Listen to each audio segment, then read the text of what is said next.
Hello again. Hello again. Here we are with chapter 9. And again, these are some of the things we're going to talk about are some things you'll cover. If you take business law 2, you'll cover them. Um, and you touch a little bit on them in Intro to Business if you took that. So anyway, not to say it's a complete review, but they're terms you should be familiar with. So legal issues when starting a new business. One of the first things you want to do when you start a new business, after you have your idea all set, is talk to a lawyer.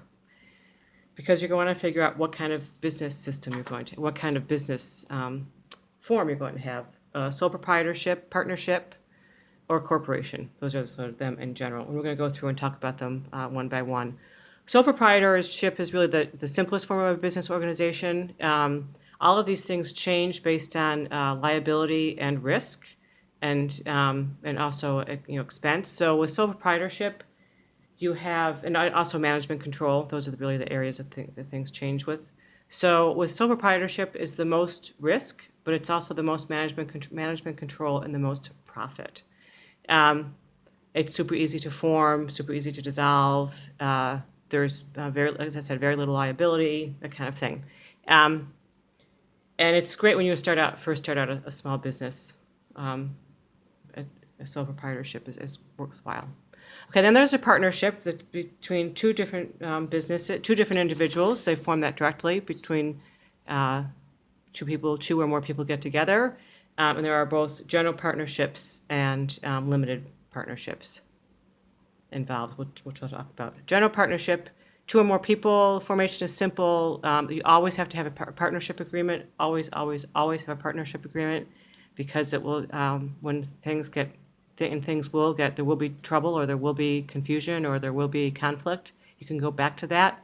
Also, the state requires that you have a partnership agreement, and it takes a variety of things into consideration, who the parties are and what their contributions are going to be, how profits and losses are going to be treated, or draws are going to be treated.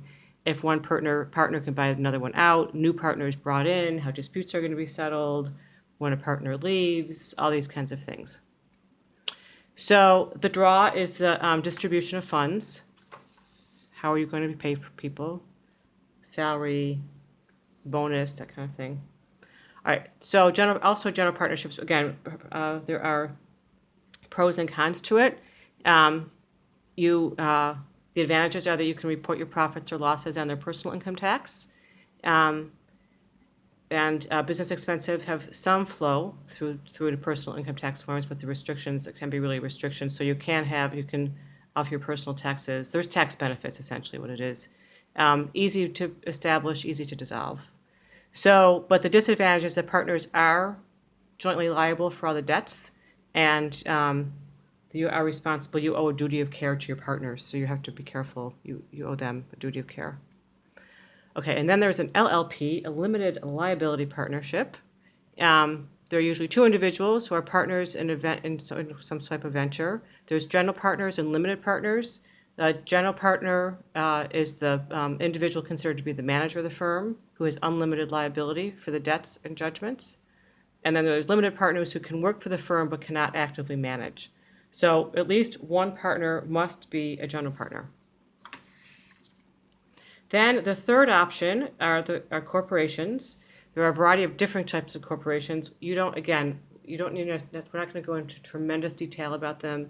You don't need to know every single thing about them. You just need to know that they exist and generally what's going on, and that these three types of corporations, generally speaking, what you need to know are these three different formations are available: sole proprietorship, partnership, and corporation.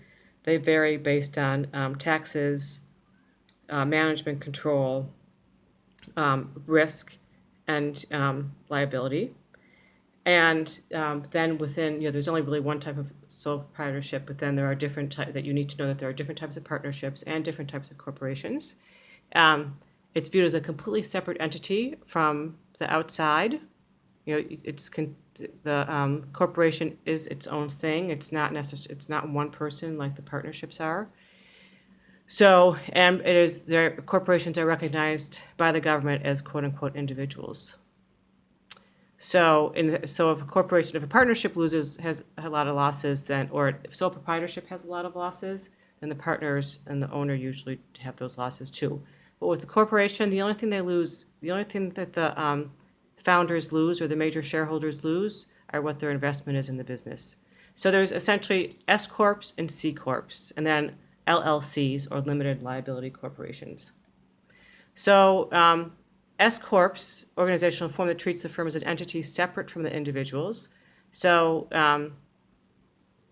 it allows owners to treat the income as they would if the firm were a sole proprietorship or a partnership, which is good, but it does have limitations on the number and type of shareholders. Hang on. It's a limited liability. So we'll talk about this. Limited liability. You can consolidate financial statements. It's pretty easy to form, and it's considered legitimate. The advantage that shareholders can't have any more than 75 shareholders, and you cannot go public necessarily with it. There's disadvantages that it can be sort of difficult to process. You can have also with S corporations the type of partnership, the type of partners, and play a role. Okay, C corps, organizational form that treats the firm as a unique entity responsible for its own taxes. Again, no limitations to shareholder participation as there is in the S corp, and owners are protected beyond just their investment. So these are some things that are required. You have to have a corporate name. You have to have a headquarters. You have to know what the general nature of the building is. General nature of the business is, all the founders, the time horizon, because some corporations are just set up for a certain period of time, and you have to have bylaws.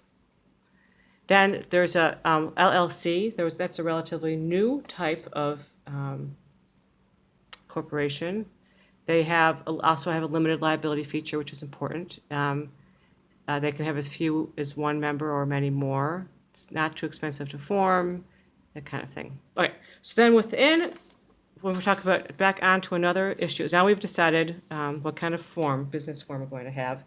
Then we need to think about all sorts of aspects of running a business that have legal ramifications or legal associations. And one of them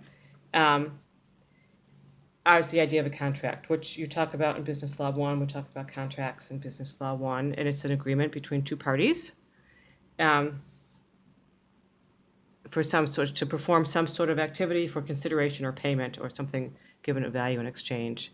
Does not have to be in writing unless it's part of the statute of frauds, but it is advised that you put something into writing. So what do you include in the contract? Who are the parties, what they agree to do, the transaction, timing of payment, timing of activities, any kind of warranties that are on there, how the contract's going to be terminated, whether the contract is transferable, which states' laws apply if the firms are in different states. So those are things you want to think about. We talked about something a little bit differently in business law. It's not quite as specific as that. But essentially, if you have a written contract, you want to make sure that all the details are hammered out. And again, that's something that you would go and you would talk to an attorney about. So, okay, moving on. Leases. So what's being leased? Equipment, a license, a name. Can it be renewed? Who's responsible for making improvements and maintenance? What about the insurance for it? That kind of thing. Can the landlord enter if it's for property? Can the landlord enter? So leases are good because they help protect a long-term business in terms of you don't overextend yourself financially, which is a really good thing. And also, with leases, there's a lot of positives. I'm sorry, I skipped it too quickly. Many positives with leases in terms of, as I said, working in partnership with people, or if you can't extend yourself financially too far. Okay, so lots of other laws besides thinking about contracts and leases. There are other laws that are important that go along with businesses. there are generally speaking, the larger you get, the more rules and regulations you have to follow. But it's important that there's lots of laws. They are there to protect us.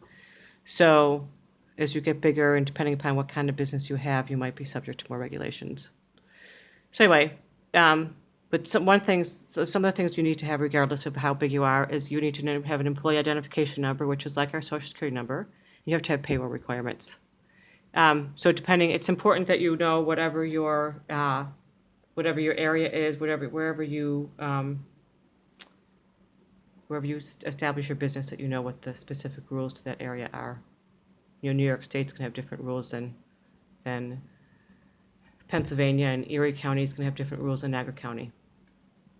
All right, so there are also other laws that impact the employees and companies. One is the ADA, Americans with Disability Act, that you make compensation for people who suffer from disabilities. Some of these laws depend on how many depend on how many employees you have. So you also might need different types of license or permits, depending upon where you are, again, and what kind of business you have. OSHA permits for food handling, fire safety permit, business licenses, occupancy permits, that kind of thing.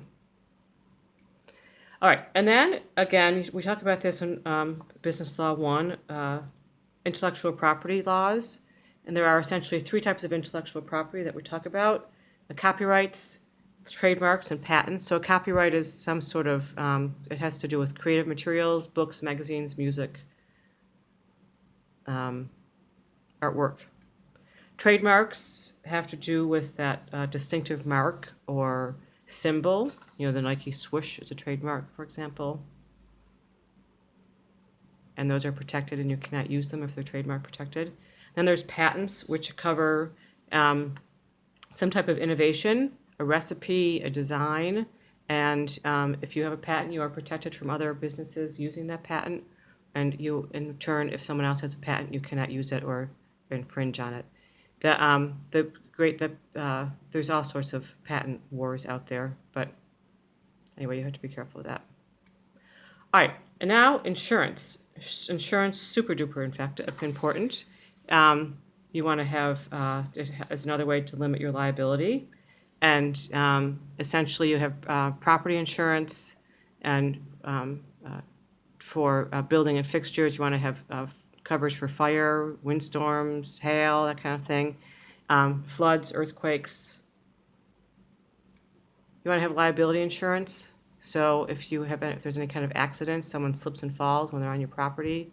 Product liability, bonding, which if you have a employee who steals from you, bonded insurance. Workman's comp insurance, if a worker is injured on the job, then and you owe them their wages while they're out recovering, then workman's comp insurance will do that for you. And in some areas, you are obliged to have those.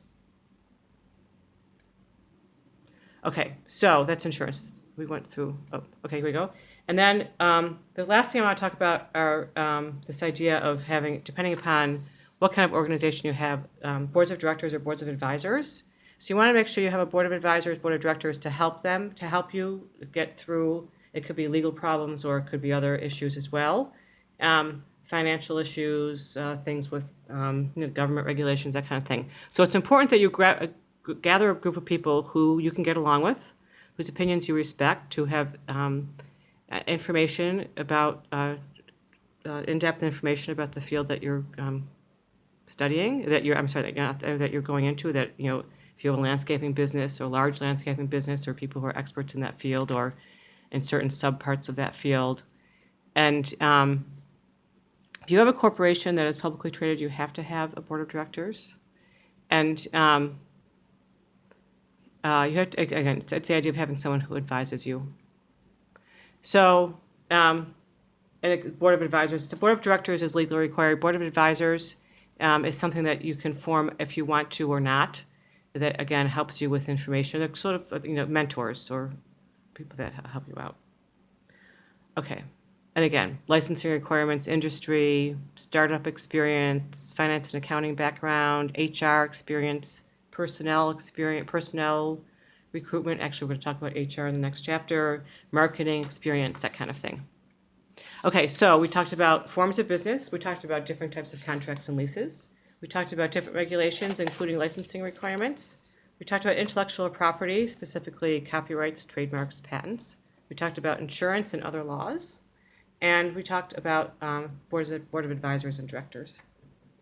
And that's it. We are finished with that chapter. And we'll see you back here for chapter 10 when, as I said, we talk about human resource management. Thanks.